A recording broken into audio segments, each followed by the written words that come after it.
1절에서 마지막 9절까지의 말씀 찾으셔서 한 절씩 번갈아 읽도록 하겠습니다.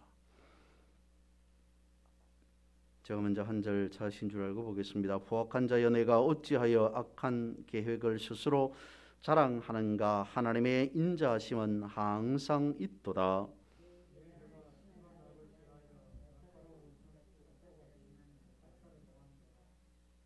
내가 선보다 악을 사랑하며 어를 말함보다 거짓을 사랑하는도다. 셀라.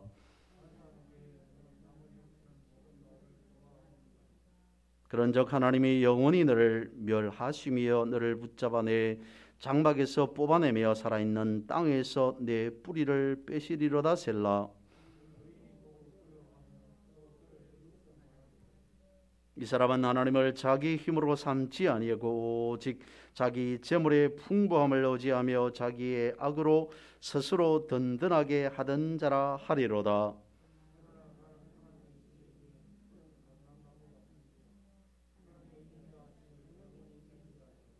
구절 같이 보겠습니다. 주께서 이를 행하셨으므로 내가 영원히 주께 감사하고 주의 이름이 선하심으로 주의 성도 앞에서 내가 주의 이름을 사모하리이다.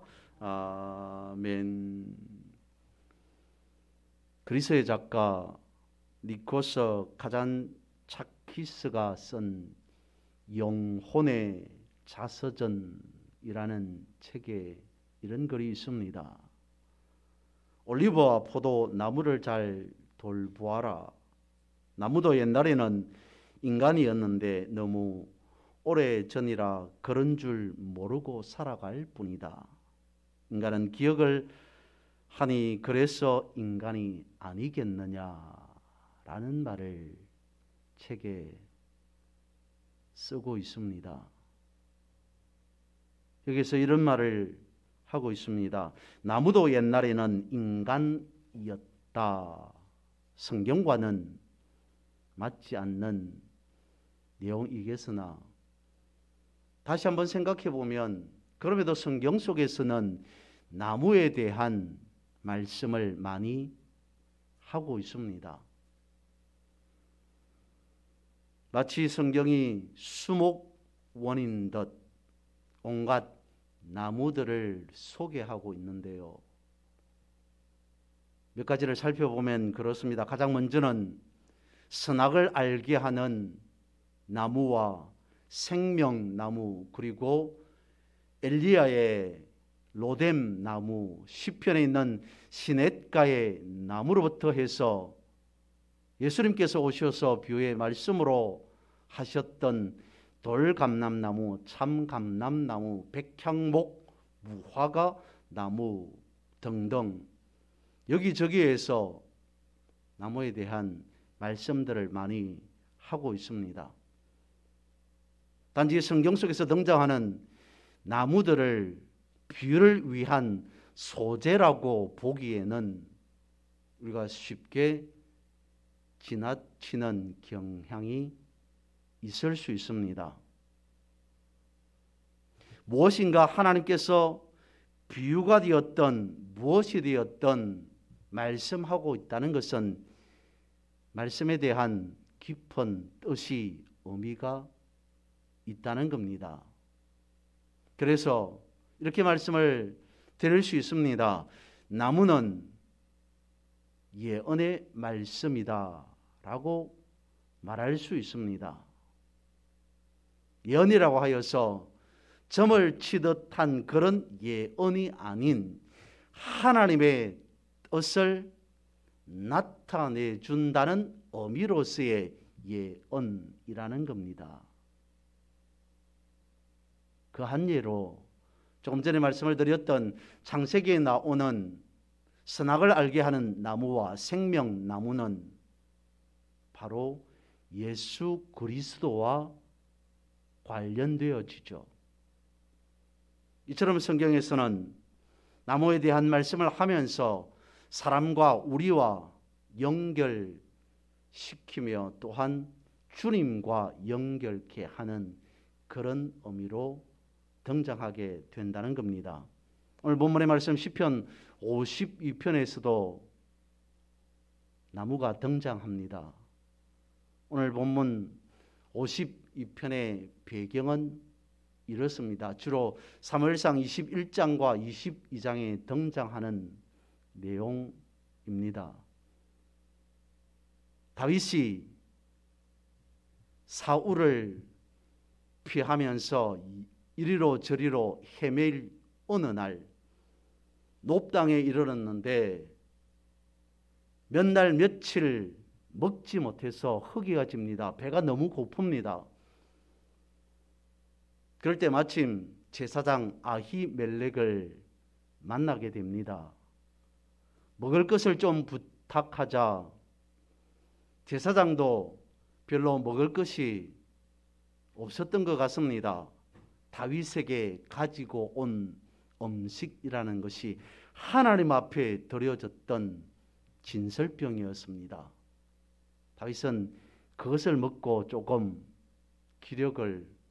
허기를 면했던 것 같습니다. 이런 일련의 일들을 에돔 사람 도액이라는 사람이 지켜봅니다. 한달음에 사울 왕에게 달려가서 고자질을 합니다. 있는 사실 그대로를 사울에게 말한 것이 아니라 이런 말 저런 말 있는 것 없는 것 다 붙여서 사울에게 고합니다. 사울이 분노하게 되죠. 그래서 아히멜렉에게 속한 제사장 85명을 죽여버립니다. 뿐만 아니라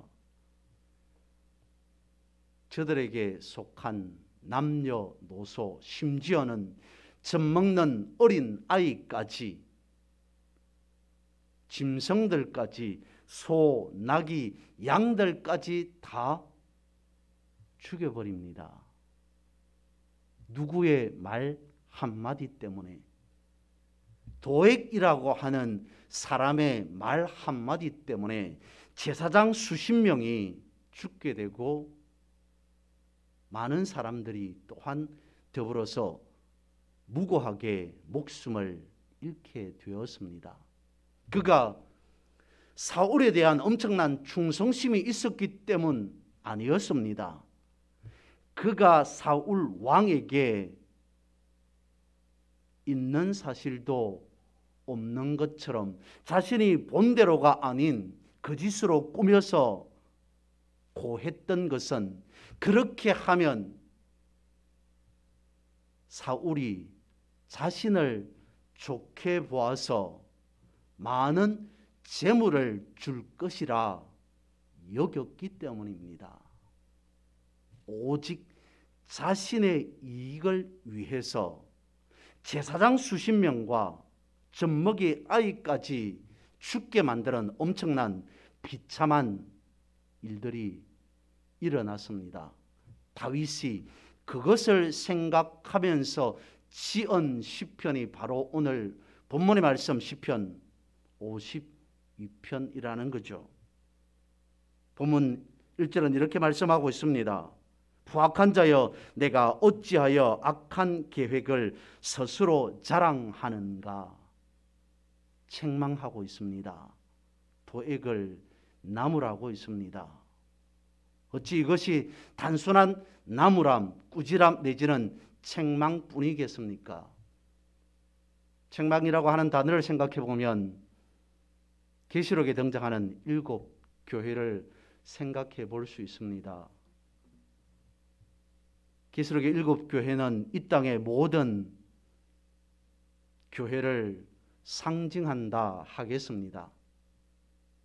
거기에 보면 책망받지 않은 교회도 있다 말씀하고 있지만 대부분의 교회가 책망받습니다. 책망받을 수밖에 없었던 근본적인 이유, 그것은 무엇이겠습니까? 하나님의 말씀을 따르지 아니하고 주의 진리, 주님의 교훈에 서지 아니하고 말씀의 반석 위에 서지 아니하고 간사한 자들의 교훈을 따랐기 때문이었습니다. 성자라고 불리는 인도의 간디가 이런 말을 했습니다. 나는, 간디 자신은 그리스도를 매우 좋아한다. 근데 그리스도를 믿는 교회는 싫어한다. 왜냐하면 그리스도를 닮지 않았기 때문이다 라고 했답니다.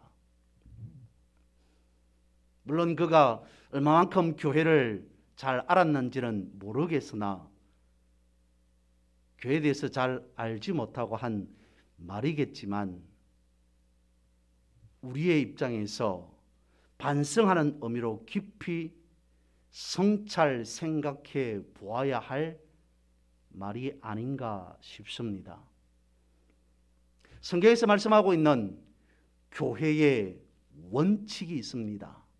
성경에서 말씀하고 있는 성경이 보여주는 중요 원칙이 있습니다. 복수의 원칙이라고 합니다.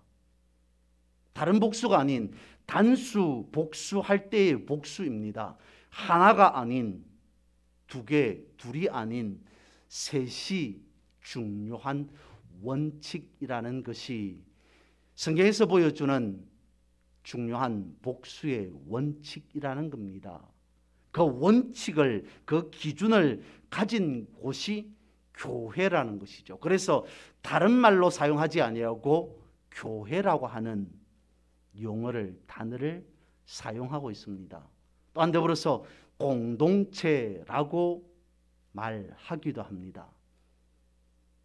단수가 아닌 복수의 원칙이 기준이 되고 말 그대로의 원칙이 되어야 하는 이유는 우리는 세상과 연합해 있지 않습니다. 사람들과 사람끼리 모인 공동체가 아닙니다. 주님의 말씀을 표대 삼고 모인 교회입니다. 공동체입니다. 주님과 함께 하기에, 주님의 말씀과 더불어 하기에 교회라고 말할 수 있다는 거죠. 그런데 계시록의 대부분의 교회처럼 주님의 말씀과 함께 하지 아니하고 사악한 자들의 간사한 교훈에 넘어가 버렸다면 그것을 어떻게 교회라고 말할 수 있겠습니까? 그래서 아마도 간디가 그런 차원 의미에서 말을 했던 것 같습니다. 그리스도는 주으나 그리스도를 믿는 교회는 싫어한다라고 말하지 않았을까 싶습니다. 본문의 말씀을 이어서 봅니다. 4절 말씀에 보면 간사하여 너는 남을 해치는 모든 말을 좋아하는도다. 간사하여 너는 남을 해치는 모든 말을 좋아하는도다. 본문의 말씀에 보니까 그런 말을 뭐라고 말씀하고 있냐면 2절에 이르기를 날카로운 삭도와 같이 라고 말씀을 하고 있습니다. 좋은 곳에 쓰여지지 않는 나쁜 곳에 쓰여져 남을 흠집내고 다른 사람의 마음을, 다른 사람의 영을 상하게 하는 그런 날카로운 삭도로서 작용하게 된다라고 말씀을 하고 있습니다. 이와 같은 말씀을 야고보서도 하고 있죠. 야고보서 3장 5절과 6절에서 말씀하고 있습니다. 이와 같이 혀도 작은 지체로 돼 큰 것을 자랑하도다. 보라 얼마나 작은 불이 얼마나 많은 나무를 태우는가. 혀는 곧 불이요 불의의 세계라. 혀는 우리 지체 중에서 온몸을 더럽히고 삶의 수레바퀴를 불살으나니 그 살아낸 것이 지옥불에서 나느니라. 간사한 말을 하는 혀를 보고 야고보서에서는 지옥불과 같다라고까지 말씀하고 있습니다. 잘못된 말들을, 간사한 말들을, 삭도와 같이 남을 해치는 말들을 일삼는 사람들은 결국 하나님의 심판을, 하나님의 저주를 받을 수밖에 수밖에 없다고 말씀하고 있습니다. 그러면 간사한 말을 일삼는, 남을 해치는 말을 일삼는 사람들은 멸절당할 수밖에 없습니다. 그런데 오히려 그렇게 말하는 사람들이 더 승승장구하는 모습을 보게 되죠. 그래서 성경은 아울러 말씀하고 있습니다. 시편 73편 그리고 잠언 24장 말씀에 보면 악인의 형통이라는 단어를 쓰면서 그에 대해서 말씀합니다. 악인의 형통을 결코 부러워하지 말라라고 말씀을 하십니다. 지금 월드컵이라고 하는 축구 경기가 진행되고 있죠. 게임이나 스포츠 경기 등을 보면 간혹 편파 판정에 대한 문제를 보고 듣게 됩니다. 심판 자신이 불의하여서 편협한 판정을 하였든 아니면 뇌물을 받아서 편파 판정을 하였든지 간에 그 판정으로 인해 이득을 보는 사람이 생깁니다. 정정당당하게 정당하게 경쟁에서 겨루어서 승리한 것이 아니라, 이긴 것이 아니라 불의한 판정으로, 편파 판정으로 인해 승리했습니다. 목에 메달을 걸었습니다. 과연 그 메달이 자랑스러운, 영광스러운 승리의 메달이겠습니까? 그래서 성경 말씀하고 있습니다. 악인의 형통을 결코 부러워하지 말라. 본문은 말씀하고 있습니다. 간사한 혀요 너는 남을 해치는 모든 말을 좋아하는도다. 아무리 간사한 자가 삿된 말로 이득을 보았다 할지라도 그의 이득은, 그의 형통함은 결코 정당한 것이 될 수 없다는 것을 분명하게 가르쳐 주고 있습니다. 본문의 말씀 시편 52편은 악인과 의인을 대조하고 있습니다. 그렇다면 본문에서 말씀하고 있는 악인은 어떤 자이겠습니까? 7절 말씀을 봅니다. 이 사람은 악인입니다. 하나님을 자기 힘으로 삼지 아니하고 오직 자기 재물의 풍부함을 의지하며 자기의 악으로 스스로 든든하게 하던 자라 하리로다. 이 사람은, 물론 본문에서 등장하는 이 사람은 도액이겠죠. 하지만 악인입니다. 악인은 어떻다고요? 하나님을 힘으로 삼고 살지 아니하고 오히려 자기 힘으로 살아가는 자이다. 다르게 말씀을 드리면 악인은 하나님에 대한 두려움이 없는 자라고 본문은 가르쳐 줍니다. 그래서 자신에게 조금이라도 이득만 된다면 어떤 말이든 어떤 행동이든 서슴지 않는 사람이 악인이라는 겁니다. 흔히 하는 말로 하면 악인은 하늘 무서운 줄 모르는 사람이라는 겁니다. 이에 반해서 의인은요, 8절에서 말씀하고 있습니다. 그러나 나는 하나님의 집에 있는 푸른 감람나무 같으며 하나님의 인자하심을 영원히 의지하리로다. 감람나무라고 말씀을 하고 있습니다.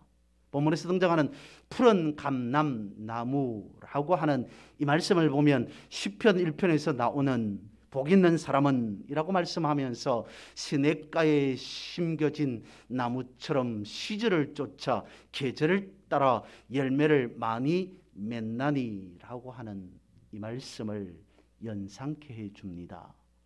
복 있는 사람은, 그러니까 의인은 어떻게 되어집니까? 악인의 꾀를 따르지 아니하고 죄인의 길에 동행하지 아니하고 교만한 자의, 사특한 자의 자리에 앉지 않는 자이다라고 말씀하시면서 사람의 말보다 하나님의 말씀을 어떻게 해요? 주야로 묵상하는 자이다라고 말씀을 하고 있습니다. 다시 본문으로 돌아가서요. 이는요, 푸른 감람나무인데 그 푸른 감람나무가 어디에 있는 나무라는 겁니까? 다시 8절 말씀을 봅니다. 그러나 나는 하나님의 집에 있는, 하나님의 집에, 하나님의 정원에, 하나님의 뜰에 심겨진 나무가 푸른 감람나무라는 겁니다. 어인이라는 거죠. 그러면 우리는 이것을 생각해 볼 필요가 있습니다. 여러분, 에덴 동산이 낙원인 이유는 어디에 있다는 겁니까? 하나님이 지으시고 하나님이 거기에 계셨기 때문입니다. 하나님께서 이스라엘 백성들에게 가라고 정착하여서 살라고 한 가나안 땅이 젖과 꿀이 흐르는 땅이었던 이유는, 될 수밖에 없었던 이유는 역시 하나님이 가라고 명령한 땅이기 때문에, 그곳 그 자리에 하나님이 함께 하시기 때문에,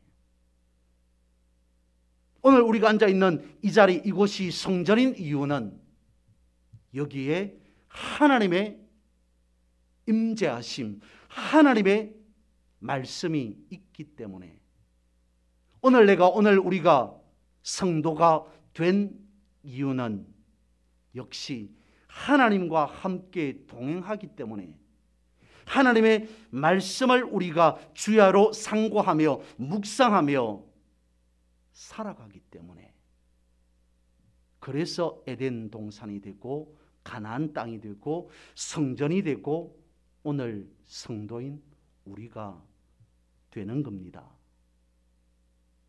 본문은 말씀하고 있습니다. 이런 자는 푸른 감람나무와 같은 자이다. 이런 자를 어인이라 부른다 라고 하는 뜻으로 말씀하고 있는 것입니다. 다시 8절 말씀을 봅니다. 나는 이라고 하면서 하나님의 인자하심을 어떻게 해요?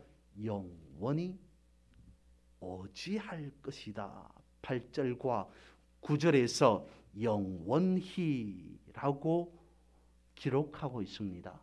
하나님의 집에 심겨진 나무가 잠시 동안, 일정한 기간 동안 마음에 들 때 아닌 영원히, 이를 두고 정주라고 표현할 수도 있습니다. 지난번에 잠시 한번 말씀을 드렸던 적이 있는데요, 정주라고 하는 것은 이주의 반대말이죠. 한 자리에 뿌리를 내리고 살아간다는 의미가 정주입니다. 그런데 중요한 것은 아무 곳에서나 뿌리를 내리고 살아가는 정주가 아닌, 어디에서? 하나님의 집 안에 뿌리 내린 정주가 중요하다는 것입니다. 그것을 본문은 영원히라고 말씀하고 있습니다. 평생 동안 늘 언제나 한결같이 범사에 영원히라고 말씀하고 있습니다. 말씀을 마칩니다. 11월에 2022년 한 해가 다 지나가는 11월의 삶을 살아가고 있습니다. 여러분의 삶의 이유, 나의 삶의 기준은 어디에 있어야 한다고 본문은 말씀하고 있습니까? 내 삶의 이유가, 내 삶의 기준이 여전히 애굽입니까? 아니면 가나안입니까? 우리는 이미, 성도인 우리는 이미 애굽이 아닌 가나안에 정주하고 있습니다. 이는 성도인 우리는 이미 그리스도 안에서 그리스도와 함께하는 삶을 살아가고 있다는 것입니다. 그를 두고 오늘 본문의 말씀은 푸른 감람나무와 같다라고 말씀을 하십니다. 본문에 있는 이 나무와 같이 우리 믿음의 삶도 늘 언제나 푸른 감람나무와 같은 삶을 지속하는 여러분의 삶 되시기를 주님의 이름으로 선포합니다.